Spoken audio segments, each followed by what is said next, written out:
Muito bem, vamos deixar nossas Bíblias abertas em Romanos 12.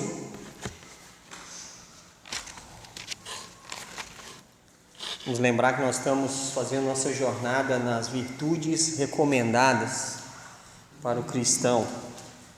Em Romanos 12, a partir do versículo 9, a gente tem tentado olhar 3 virtudes a cada quarta-feira. Se não me engano, essa vai ser a penúltima quarta, faltando semana que vem que a gente conclui esse processo, né? Então, só recapitular rapidamente. Em Romanos 12, a gente começou a ler ali e refletimos um pouco sobre o que é virtude. Quem lembra o que é virtude? A definição desse termo que a gente falou. Alguém lembra? Se é algo que você quer ter para você desenvolver, pelo menos o que é, a gente tem que ter isso bem fixado em nossa mente, né? Aquela palavra que a gente sabe o que é, mas a gente não sabe explicar. Sabe algumas coisas que a gente sabe o que é, mas não sabe explicar? Virtude é uma delas, né? Mas estamos aqui para facilitar a sua vida e facilitar com esse termo. Então, só relembrando aqui, virtude é uma força moral, uma disposição para a prática do bem, uma boa qualidade moral e uma eficácia moral. Então isso é virtude, é disposição para a prática do bem. Então a gente tem que desenvolver isso.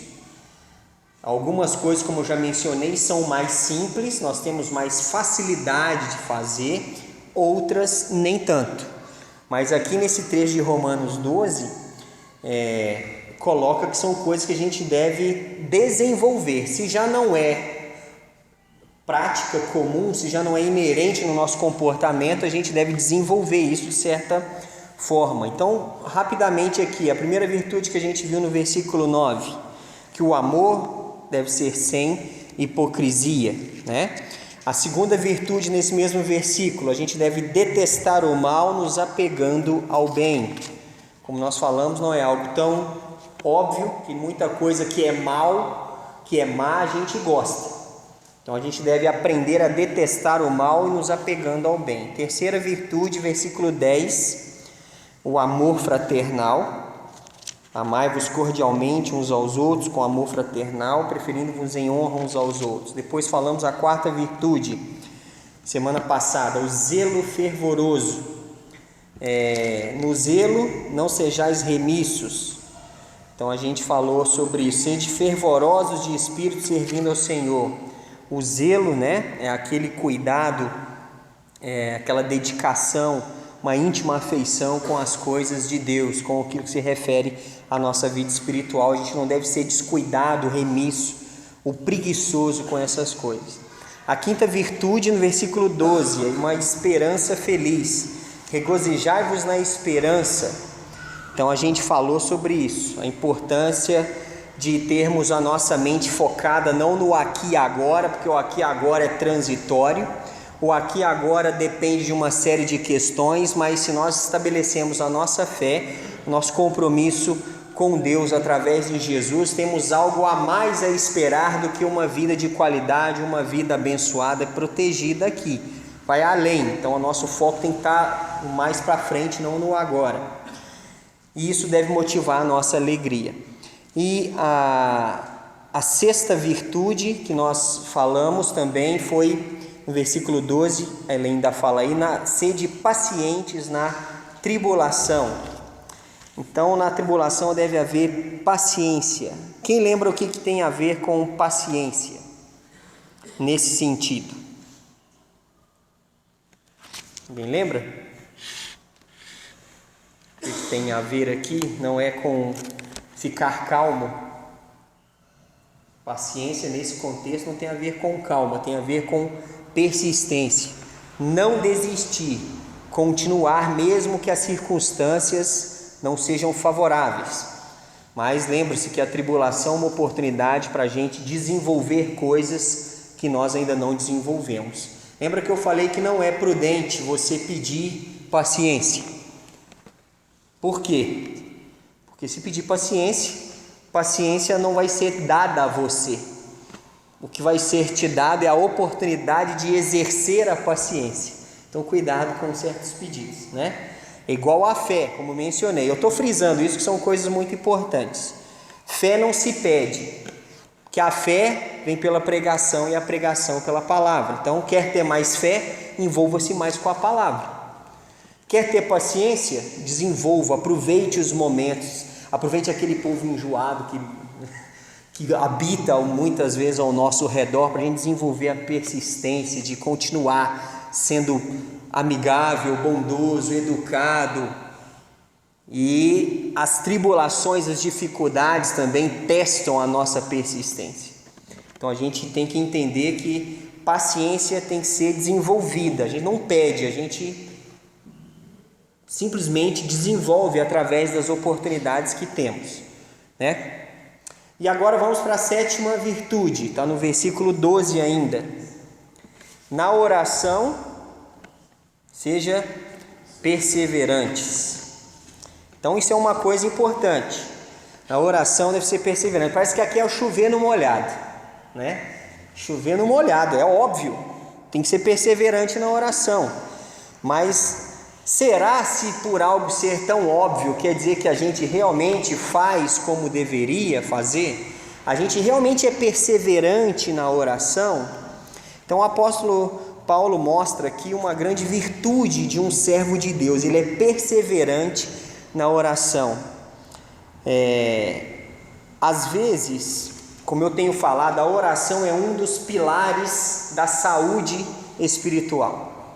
Leitura da Bíblia, oração, comunhão com os servos de Deus faz parte de um dos pilares da vida espiritual saudável. É impossível alguém ter saúde espiritual, não ler a Bíblia todo dia, não orar todo dia e se manter longe ou afastado de uma comunidade de fé. Não tem como. É impossível. Então, é tão óbvio que poucas pessoas fazem isso, porque tem certas coisas que são exercício.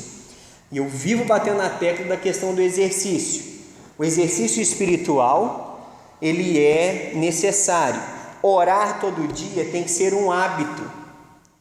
Tem que ser um hábito. Mas se você não começar e forçar a barra no início, por que forçar a barra? Porque a gente não tem hábito.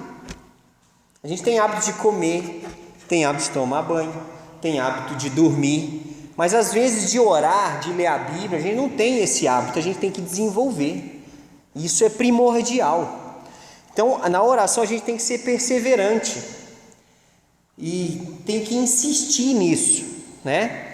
Como fala aquele versículo lá em 1 Tessalonicenses 5,17, que eu falo que é mais difícil decorar a referência do que o versículo.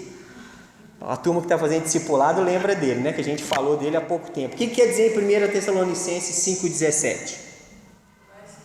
Orai sem cessar. E nem foi quem está fazendo discipulado que respondeu. Olha lá, hein? Vou repetir as lições de novo, né? Orai sem cessar significa que você vai largar o emprego e ficar orando o dia inteiro. Vai pegar uma garrafa d'água, vai subir lá para o Morro do Cristo, sentar na beirada lá, com um cobertor nas costas, vai ficar lá só orando. Não. Mas realmente a persistência, a insistência, a prática constante. Nunca cesse de orar. Tem que ser uma prática diária, constante. Deve insistir nisso. Então isso é necessário.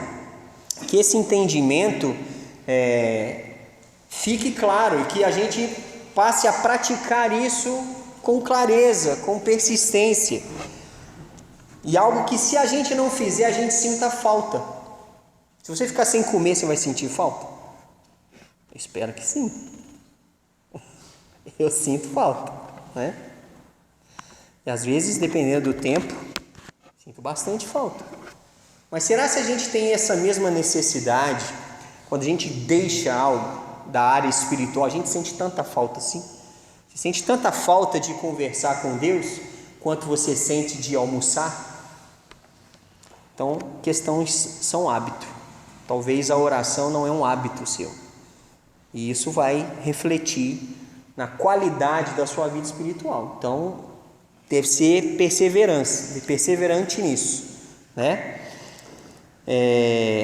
Vamos ver duas referências. Segure o seu lugar em Romanos. Vamos lá para Efésios 6,18. Efésios 6,18.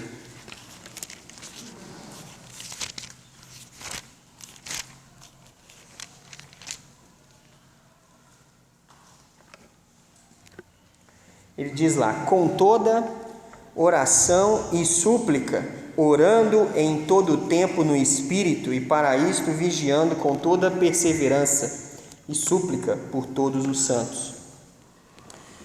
Então, a oração aqui deve estar, como ele coloca novamente nesse livro, em todo o tempo, constantemente, oração e súplica. A oração é a conversa, a súplica, aquela insistência em algo mais específico, onde você pede com maior força, com maior insistência. Então isso é necessário. Lá em Filipenses também, capítulo 4, versículos de 4 a 6. Filipenses 4, versículos de 4 a 6. Ele diz lá: alegrai-vos sempre no Senhor. Outra vez vos digo, alegrai-vos. Seja a vossa moderação conhecida de todos os homens, perto está o Senhor. Não andeis ansiosos de coisa alguma, em tudo, porém, sejam conhecidas diante de Deus as vossas petições pela oração e pela súplica com ações de graças. Então aqui novamente ele repete essa expressão, com orações e com súplica, e também com ações de graças. Então a nossa conversa com Deus tem que envolver, como o próprio Jesus mostra lá em Mateus 6, na oração dominical que ele coloca, né? A famosa oração do Pai Nosso.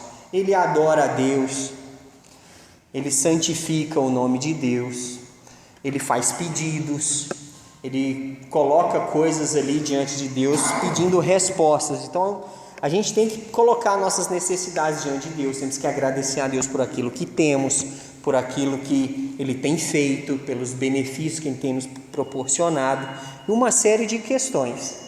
Então tem que ser insistente, tem que ser perseverante, tem que ser constante isso, e é uma virtude, e a gente tem que desenvolver isso, como nós vimos lá em Romanos. Vamos voltar para Romanos 12 novamente. Então nós temos sido perseverantes na oração. Essa é uma virtude essencial para nós. No versículo 13 tem a oitava virtude, muito interessante. Compartilhar as necessidades dos santos, praticai a hospitalidade. Olha que interessante, vamos falar sobre a hospitalidade. O que é hospitalidade? É a forma correta de receber bem, ser uma pessoa receptiva. E nós sabemos e conseguimos perceber bem essa hospitalidade em lugares que nós vamos, né? Ou na casa de alguém, ou em determinado estabelecimento comercial que a gente é bem recebido. Em estabelecimento comercial a gente sempre acha que a pessoa é falsa com a gente, né? Já está recebendo bem porque ela quer que a gente compre alguma coisa e vá embora logo, normalmente, né? É difícil às vezes ver alguém no comércio que não está sendo só visando o lucro. E tem uns que nem isso faz, que não faz nem questão de ser bem educado, ser bem hospitaleiro na forma de receber as pessoas. Mas eu lembro essa questão de receptividade, hospitalidade, como você pode ser desenvolvido. Não sei se vocês conhecem o Hotel Senac Grogotó em Barbacena, né? Um hotel muito famoso, antigo. E antes até de eu ter tido a oportunidade de trabalhar lá, eu fui uma vez jantar lá. Eu não lembro exatamente toda a circunstância, mas me convidaram para ir lá e fui. E lá tudo muito chique, né? E eu não tenho a destreza com todos aqueles copos, aqueles talheres. Eu sou o básico mesmo, né?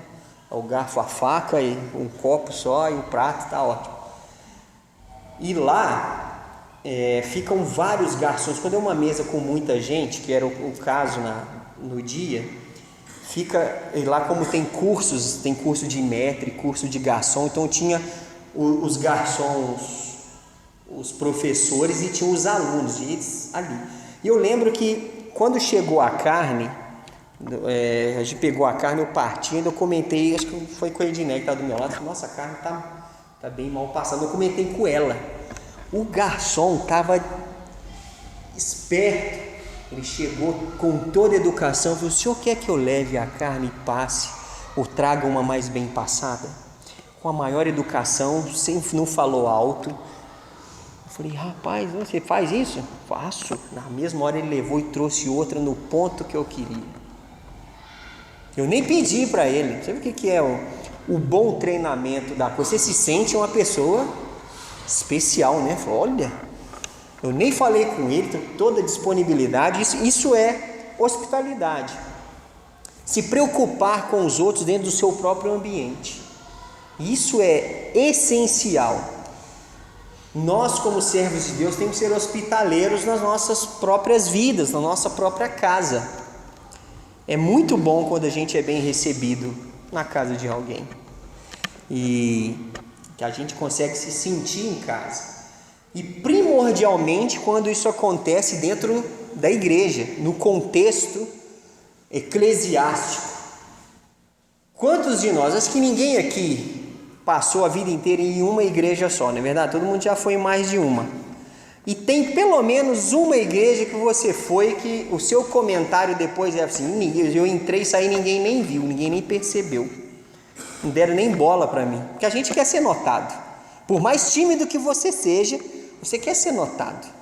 Pelo menos ser notado no sentido que alguém perceba que você está lá, vá lá, te cumprimente, fale com você, perceba que você foi ali e que ficou feliz que você foi lá. Tem igreja que às vezes espanta mesmo. A pessoa chega lá a primeira vez e fala: quem é você? Levanta, fala seu nome, CPF, canta uma música.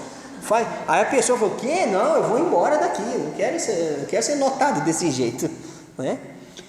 E normalmente quando a pessoa vem a primeira vez, uma das coisas que é complicadas às vezes, o que a gente deve fazer como bons hospitaleiros? Vou dar uma dica, hein?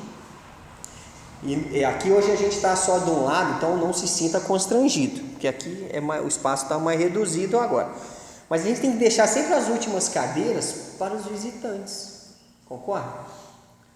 Porque o visitante ele já chega às vezes meio... Ele não quer ser notado, ele entrar aqui e todo mundo fazer assim, ó. Aqueles que faz até barulho da cabeça virando para olhar para ele, né? Vai todo mundo, ele já está constrangido. A hora que ele põe o pé, todo mundo já olha para ver quem que é, quem é essa pessoa. Ele só queria um lugar lá atrás para ele chegar quietinho e sentar lá. Mas tá cheio de gente lá, então ele tem que sentar mais na frente. Mas normalmente, né? Igreja sugere ter um recepcionista na isso. Para encaminhar, inovar, receber. Gostei da ideia, hein, Sarah? Vamos implementar. Você nem deu ideia, mas eu já estou adotando como uma ideia. Ele dando oportunidade, às vezes, para você estar mais perto do passo. Exato. Exatamente, mas não dormir, é isso mesmo. Então isso é interessante, né? Porque você sabe, você fica sem jeito de ir em um lugar onde você não conhece ninguém. Eu sou assim. Eu chego num lugar que eu não conheço ninguém, quanto mais perto da porta eu puder ficar, melhor. Sou tímido. Lugar que eu não conheço ninguém, eu sou tímido. Eu só não tenho timidez para chegar aqui na frente e falar. Agora, onde eu não tenho que falar nada, tem que chegar e só ser eu, aí eu, né? Aquele menino de Barbacena mesmo. Opa! A gente é tímido, é assim, a realidade é essa. E a gente tem que praticar a hospitalidade. E com certeza a gente já foi em lugares, fomos em igrejas que a gente não se achou, nós não achamos que fomos tão bem recebidos assim. E aonde a pessoa não é bem recebida, ela não volta. E aqui, como a eclesia, né, a igreja de Jesus, a gente tem que receber as pessoas o melhor possível. E não na falsidade, que aqui a gente não pode agir de jeito nenhum, jamais na falsidade. Oi, tudo bem? Com aquela cara de... Não. Se alguém for te cumprimentar com essa cara, Porque às vezes você não percebe que você está sendo falso, mas todo mundo está percebendo. Então a gente tem que ser realmente espontâneo. E chegar para Deus e falar assim: ó Deus, às vezes não sei se é o seu caso, eu não sou tão receptivo assim, que Deus me faça mais receptivo. Porque a gente tem que receber as pessoas, ficar feliz que elas vieram ouvir a palavra, estão aqui, escolheram estar aqui por algum motivo, ou receberam um convite de alguém. E por isso, muitas vezes, o primeiro motivo que alguém fica aqui é por ser bem recebido, né? Eu fiquei na Igreja Batista Livre porque eu fui bem recebido. Cheguei aqui e fui bem recebido da mesma maneira. Então a gente tem que reproduzir aquilo que a gente recebe, que é bom. O que é ruim a gente não reproduz. Só reproduz o que é útil, bom, agradável e útil. O resto a gente deixa de lado e segue em frente. Então a hospitalidade ela é fundamental. Então ele coloca aqui que a gente deve praticar a hospitalidade. Não ficar esperando o coração querer. Porque às vezes a pessoa não faz porque eu ainda não senti que eu tenho que fazer isso. Vai ficando, arruma uma cadeira bem confortável e senta esperando sentir alguma coisa. Porque lá em Jeremias 17:9 fala que o seu coração ele é enganoso mais do que todas as coisas e desesperadamente corrupto. Vai esperando o seu coração querer fazer alguma coisa realmente que priorize sua vida espiritual.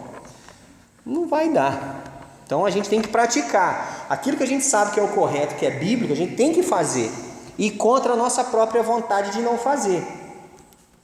Então a gente tem que correr atrás disso. Então pratique a hospitalidade, que é a outra virtude. E a última virtude de hoje, que a gente vai ver, a nona virtude, que está no versículo 14.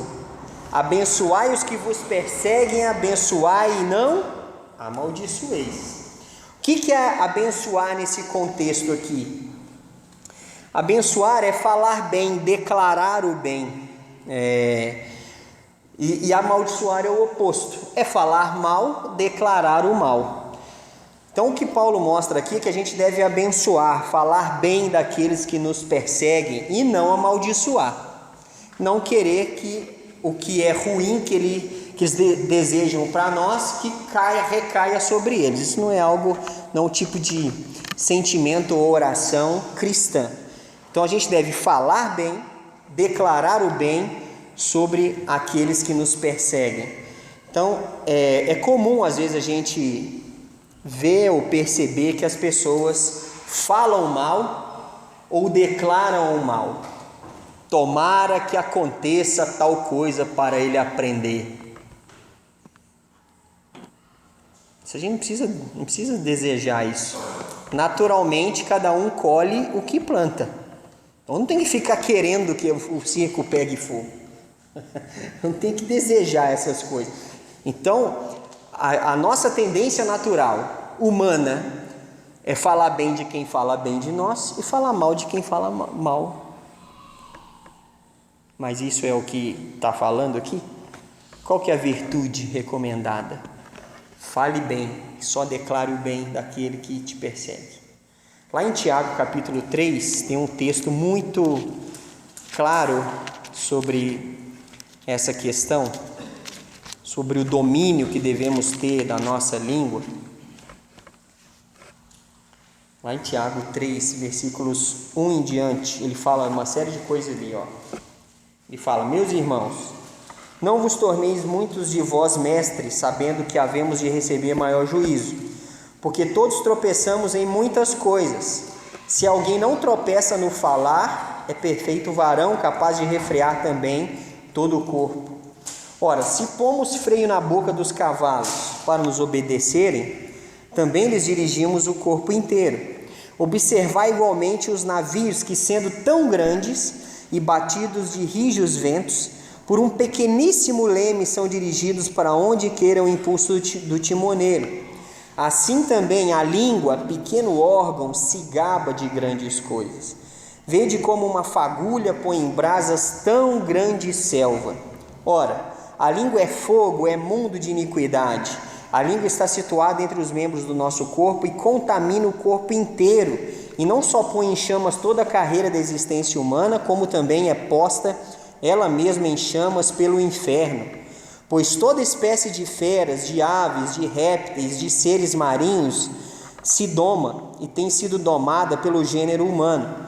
A língua, porém, nenhum dos homens é capaz de domar, é mal incontido, carregado de veneno mortífero. Com ela bendizemos ao Senhor e Pai, e também com ela amaldiçoamos os homens feitos à semelhança de Deus. De uma só boca procede bênção e maldição. Meus irmãos, não é conveniente que essas coisas sejam assim.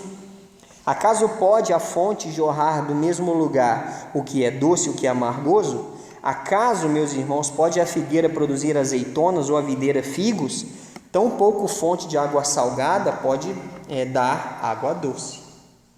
Então aqui ele está falando sobre o grande perigo que é a língua, e a gente sabe disso.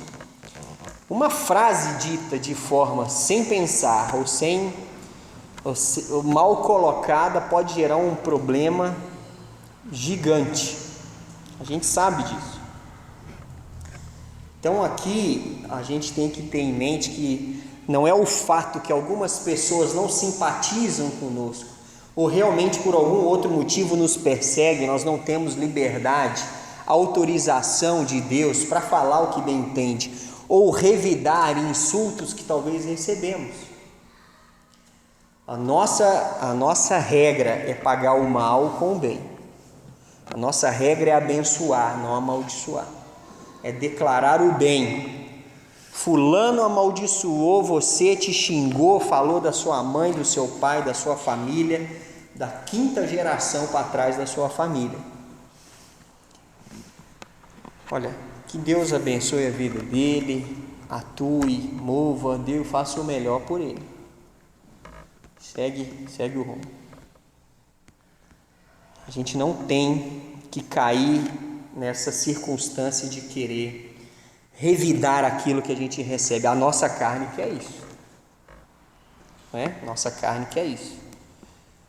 E tanto que é o que Jesus fala sobre dar a outra face.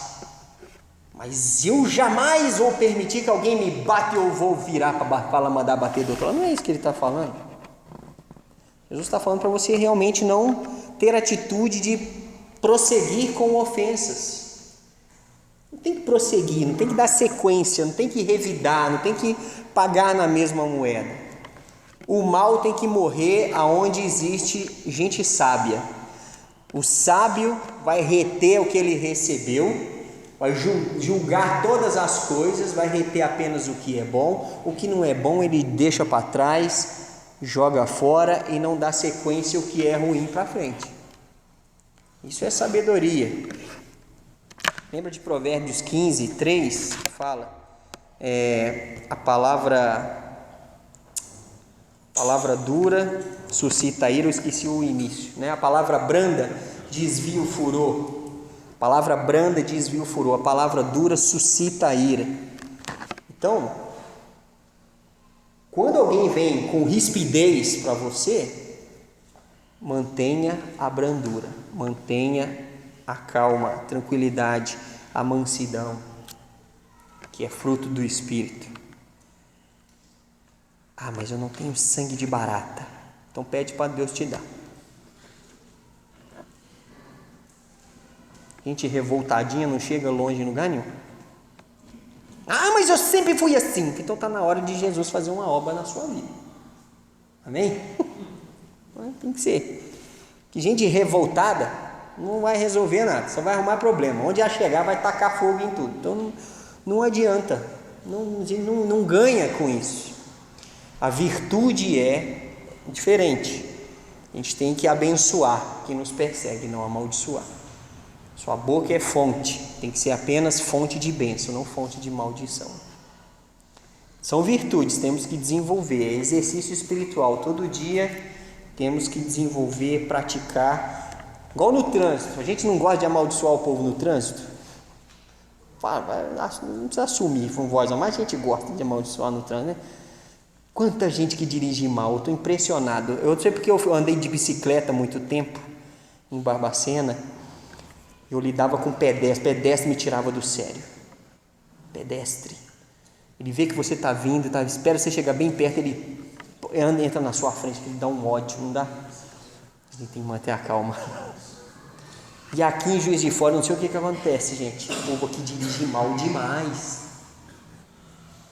Eles ignoram a sua existência. E isso é um teste para a nossa sanidade mental, né? Então a gente tem que falar bem dos maus motoristas. Abençoar, não amaldiçoar, né? Então a gente não pode. É igual amaldiçoar o som do vizinho que escuta funk alto. Ele não pode ficar mandando Deus queimar o som dele. Não pode, gente. Deus queima esse som que ninguém suporta mais, essa música do capeta, né? Não adianta. Tem que pedir para Deus, tem misericórdia dele, converte ele. Pelo menos comece convertendo o gosto musical dele, mas faz uma obra na vida dele, não precisa queimar o som dele, né? Mas a gente quer ver o fogo queimar, né? Então a gente tem que mudar a nossa questão, sermos mais virtuosos nesse sentido, né? Então são virtudes que a gente precisa desenvolver. Então nós falamos aqui sobre a virtude da oração, ser perseverante na oração, praticar a hospitalidade e falar bem de quem nos persegue, amaldiçoar jamais, sempre abençoar, dominar a nossa língua. E semana que vem a gente, não sei se a gente termina, mas vamos chegar lá, temos algumas outras virtudes para refletir aqui.